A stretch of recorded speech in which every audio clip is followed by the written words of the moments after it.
Hello everybody, so I'm inspired to share with you a short video on the topic of freedom.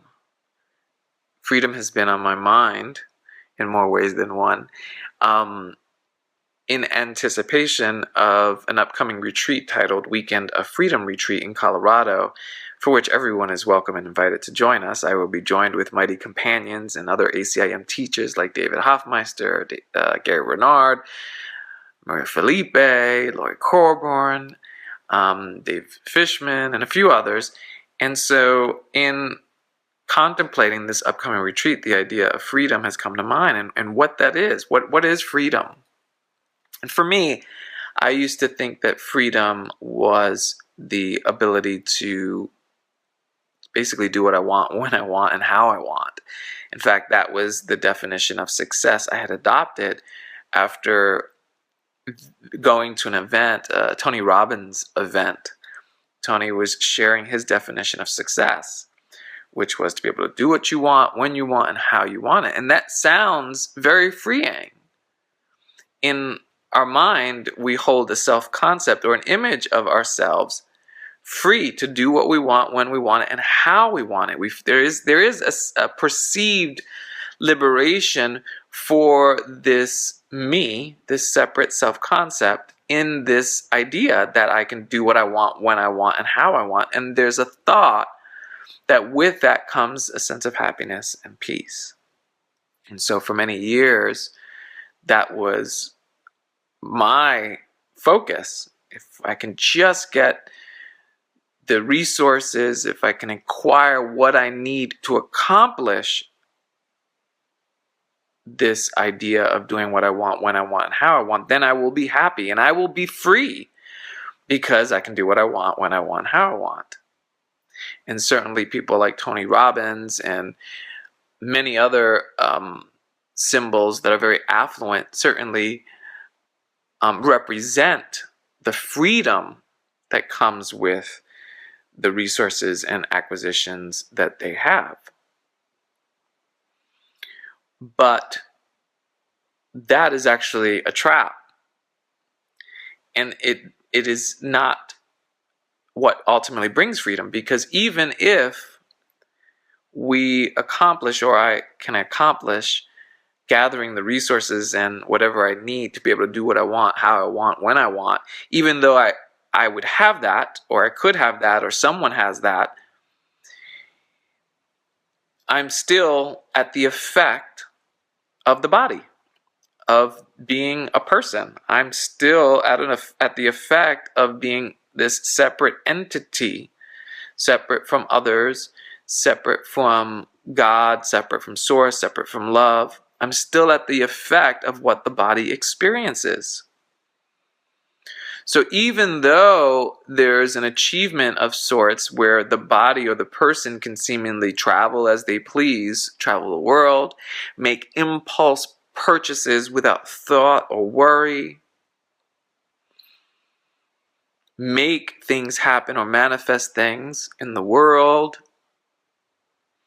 even though that may be achieved, I'm still at the effect of loneliness, I'm still at the effect of fear, I'm still at the effect of guilt, I'm still at the effect of bodily disease. So that isn't real freedom. And in many cases, we spend our entire life aiming for that or searching for that freedom. We want a relief. We want the relief that comes from freedom, because inherent in the experience of separation is this sense of, I'm in a prison. I'm somewhere I don't want to be. There's something uncomfortable about being me. And of course, in Miracles talks about this in great length. You don't feel like you're at home here. And so there is this desire to be free, but freedom is not going to come in terms of the body. It's not going to be in terms of what the world has subscribed to as what freedom is. There's nothing wrong with that. There's nothing wrong with having the resources to do what you want, when you want, and how you want. But as long as we believe that we are the ones in charge of doing what we want, when we want, how we want, we will always suffer. We will always be at the effect of thinking that we are a separate person with a separate will. And we will inevitably hit upon guilt.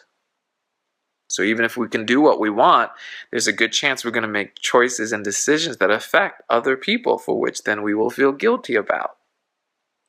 We will do things. We will indulge pleasures that we would then feel guilty about. So you cannot find freedom in being a person or a body. Of Course in Miracles says, do you want freedom of the body or freedom of the mind? For both you cannot have. The only true freedom is freedom of the mind. Why? Because freedom is really an unburdened mind. It is unburdened by sin. A free mind is a mind that isn't at the effect of perception or sin at all. So when we think about our suffering, or when we are charged, or when we are not feeling at peace, inevitably in all those situations, it will be because we are at the effect of perception. We are perceiving something that's not right. We're having thoughts of fear. We're afraid to take steps, to do things. We're afraid to follow inspiration. We doubt ourselves. We feel guilty. These are all thoughts of sin. They're all mistakes. They're not true in reality, but for whatever reason, the mind has accepted these thoughts as true, and then we suffer.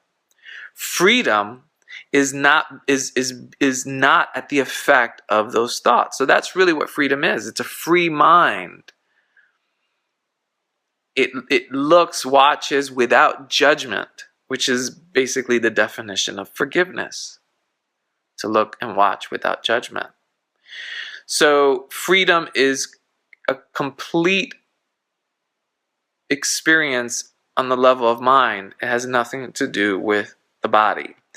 And so come this weekend of Freedom Retreat, the aim is really to come and extend these messages of freedom, to join in the experience of full communication in freedom, and to remember really the truth of what and who we are, that we're not these separate entities that have to protect, have to strive, have to be a me, to take care of me. That is the prison, is really to come back to remember the truth of what we are, which is extensions of Source, which is holy, which is whole, which means we are taken care of, and all of us are in an experience of divine providence. And so our aim is really to become aware of how our life is led in divine providence, to come to the awareness of it. So if you're inspired to join us for the Weekend of Freedom Retreat, go ahead and sign up. I look forward to seeing you there. If not, stay linked with me, and we'll do some more sharing and extending. Until then, love you very much.